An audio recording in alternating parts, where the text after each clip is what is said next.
Le chou est tellement excitant à cultiver, donc j'ai 6 types différents que je veux vous montrer ici dans cette vidéo à partir de 4 dates de semis différentes, des espacements différents.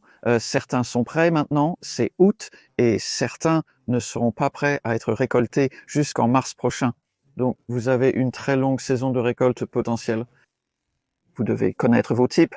C'est donc ici que le choix de la variété que vous voulez va vraiment vous aider à savoir à quoi vous attendre et quand votre récolte est susceptible d'être, comment les espacer, sur quoi faire attention et comment en prendre soin aussi lorsqu'ils grandissent. Ils apprécient le sol riche. C'est du non-labour avec un paillis de compost d'environ 1 pouce ajouté à Noël dernier et rien d'autre, pas d'engrais végétaux que je donne ici, mais c'est un bon sol ici et nous les protégeons contre les nuisibles avec les couvertures en maille protègent les jeunes plantes transplantées pendant environ 6 semaines contre les insectes, les pigeons, les lapins et autres nuisibles. Et je n'ai pas de pigeons ici jusqu'à l'hiver pour l'instant. Pas besoin de couverture pour pigeons, sinon il faudrait un filet à oiseaux. Mais ce que nous faisons contre les papillons, il n'y en a pas beaucoup cette année, mais nous continuons à pulvériser. Nous avons fait aujourd'hui la 2e de Bacillus thuringiensis. C'est une bactérie du sol qui rend les feuilles indigestes uniquement pour les chenilles, inoffensive pour les autres insectes et les mammifères. On peut manger les feuilles directement car c'est une bactérie du sol. Être isolé par les pattes de Lewis donne l'impression de manger un peu de terre, un effet incroyable. Mettez-le tous les 18 jours. Jetons un coup d'œil à la queue d'une sirène. Cette variété s'appelle queue de sirène. C'est un croisement entre Calibos, qui est un chou pointu très rouge-rose vif, un hybride fun et un chou pointu vert, des graines Ferocian des États-Unis, et on m'a donné un paquet de ces graines au printemps. Ils ont l'air si beaux que de sirènes, je me suis dit, je vais essayer, et c'est à pollinisation libre, du moins je le dis. Je pense que c'est le cas vu son comportement. La pollinisation libre entraîne une maturation non simultanée et des plantes variables. Alors certains, regardez celui-ci, je l'ai récolté hier en fait, parce qu'il est prêt. Vous savez qu'il est prêt parce qu'il est serré, et si vous les laissez trop longtemps quand ils sont serrés, ils se fendent. C'est donc un chou pointu, de couleurs variables. Certains sont roses et d'autres sont assez verts, et ils sont très doux. Nous l'avons eu dans une salade de choux hier, c'était vraiment délicieux. Et nous allons ensuite examiner un hybride F1, et vous verrez la différence en termes d'uniformité.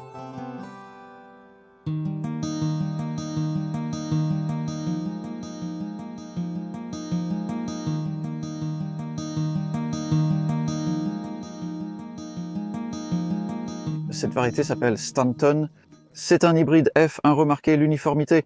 Toutes les plantes sont identiques. C'est incroyable. Ça ne me dérange pas car je souhaite une maturité en hiver. Donc c'était un type précoce de chou.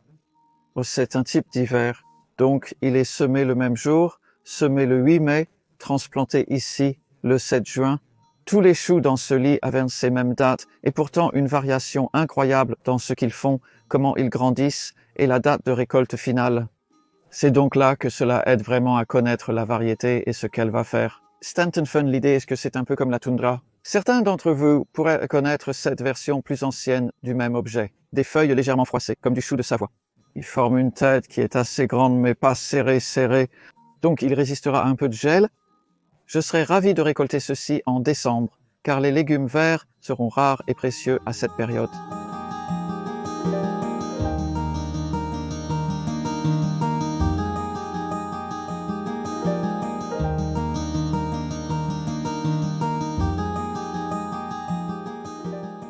Ces belles sont une variété rouge pour l'hiver, Climaro. C'est encore un hybride fun.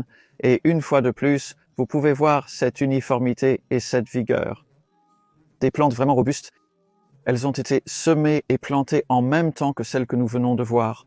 Et ici aussi, il y a un autre type de chou rouge qui est une variété à pollinisation libre, le granit. Et celui-ci, il a été semé environ 1 semaine plus tard. Je trouve qu'il mûrit plus en octobre qu'en décembre. J'espère donc que ceux-ci tiendront jusqu'au début de l'hiver. C'est à ce moment-là qu'ils sont si précieux, mais le granit est toujours bon en automne et vous pouvez les couper en tant que tête de balle forte et les stocker. parce qu'ils sont si serrés. Vous pouvez le faire si le chou devient très ferme.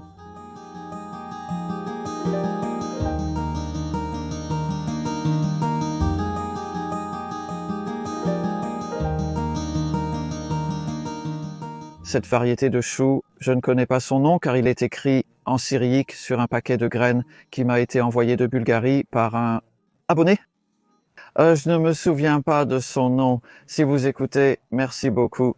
Je ne connaissais pas la date de maturité quand je l'ai semé. Le voici. Alors, ceux-ci ont été semés en avril, le 26 avril, transplantés ici le 13 mai, donc c'est plus tôt, environ un mois plus tôt que les autres. Et regardez comme il est prêt. Je vais le récolter parce que quand vous voyez un chou comme ça, si vous le laissez trop longtemps, il va simplement se fendre. Vous remarquerez aussi quand je le coupe, mais il commence à pourrir un peu en bas. C'est l'autre chose qu'ils font, surtout en été, lorsque les températures sont élevées. Donc c'est du chou d'été. Le chou d'hiver, notamment le savoyard, offre une plus longue période de récolte. Allons-y.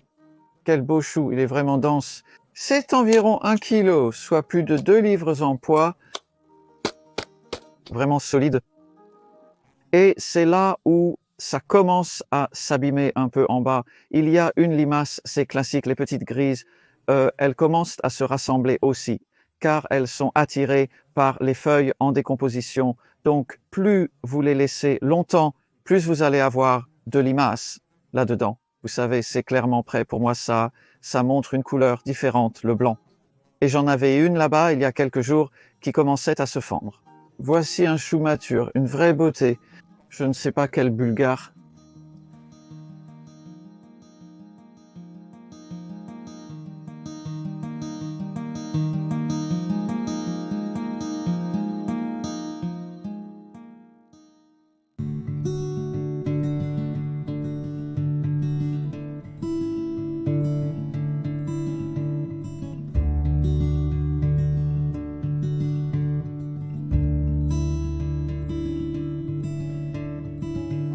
Donc ces choux ont été dans le sol pendant exactement 5 semaines depuis que nous les avons transplantés et ils ont été semés environ 4 semaines avant cela et ils ont été plantés en tant que très petites plantes et ils ont eu cette couverture tout le temps et même si la couverture a été mise, vous pouvez voir qu'il y a des feuilles endommagées. Les couvertures n'éliminent pas tout probablement tout aussi bien et je pourrais enlever la couverture maintenant ou la laisser. En vérité, je ne suis pas certain. Je pourrais même la remettre après le tournage. Mais je vous montre simplement que c'est le genre de stade de maturité où les plantes sont plus résistantes et qu'elles pourraient survivre. Ces choux sont un verratti appelé Stonehead. C'est un fun donc assez uniforme. Je l'ai cultivé l'année dernière et il forme une tête de balle vraiment serrée. C'est idéal pour le stockage. Coupé en décembre, ils se sont conservés jusqu'en février. Même si certaines des feuilles extérieures pourrissent, c'est un excellent chou d'hiver lorsque vous le semez à cette époque. Vous pourriez le semer plus tôt pour l'avoir à l'automne. Donc, ces derniers ont été semés 7 semaines plus tard que le chou bulgare le 7 juin. C'est à peu près aussi tard que je sèmerai un chou pour qu'il se forme avant l'hiver. Transplantés ici le 4 juillet, soit exactement 5 semaines auparavant, et je les ai espacés un peu plus près que la plupart des autres que nous avons vus ici. La plupart de ceux-ci sont de 45 à 50 cm, soit environ 50 cm. Et ceux-ci font environ 45 cm, parfois un peu moins.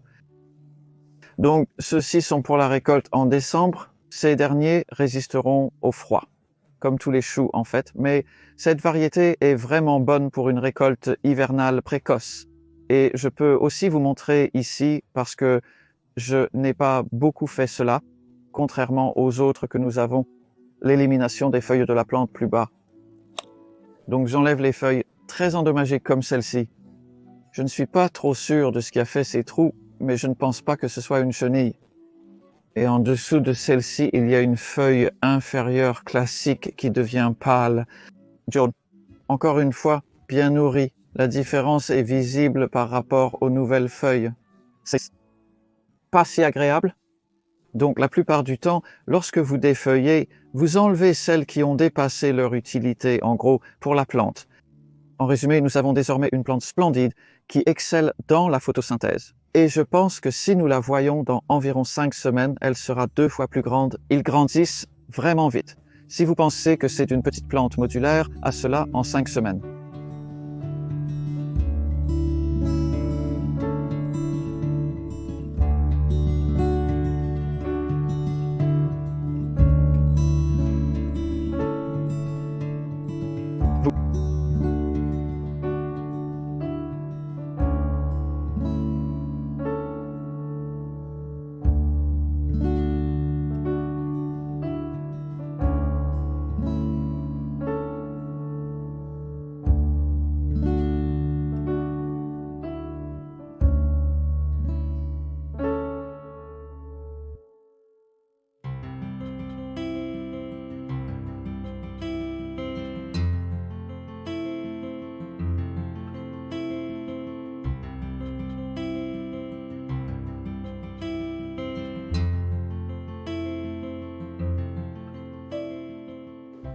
Maintenant, nous allons encore plus tard en termes de maturité.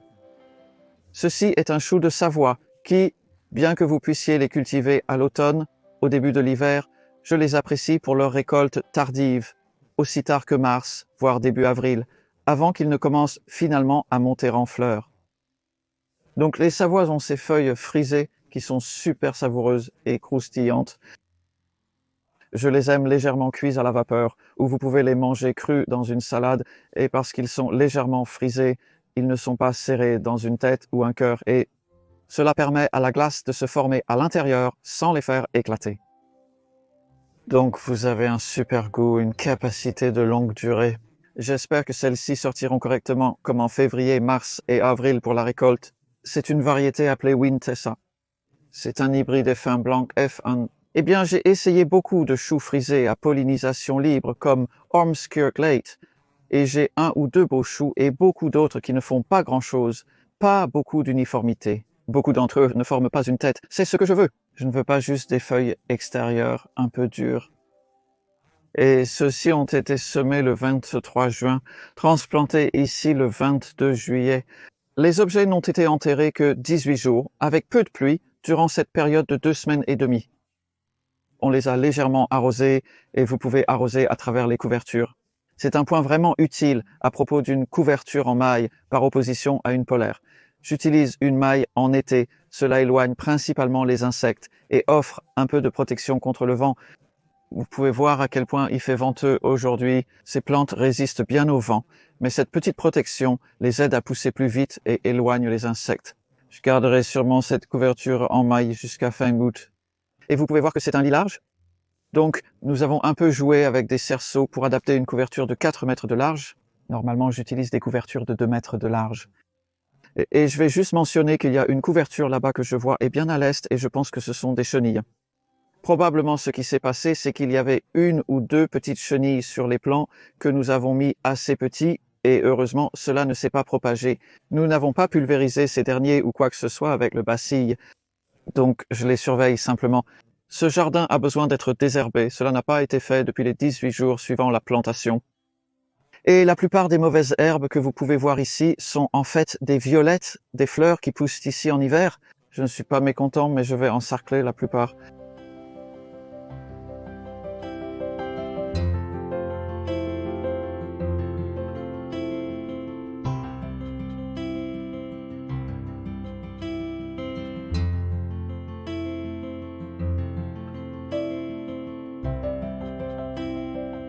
Que faites-vous lorsque vous avez récolté votre chou et qu'il ne vous reste que les feuilles extérieures? Eh bien, comme je l'ai suggéré avec la queue de sirène, vous pourriez laisser la tige et un peu de repousse, si vous avez vu cela, surtout si c'est l'été, mais la plupart du temps, je préfère faire ceci, qui consiste à les enlever parce qu'ils prennent beaucoup de place. Si vous avez une récolte secondaire, elle ne sera pas très grande.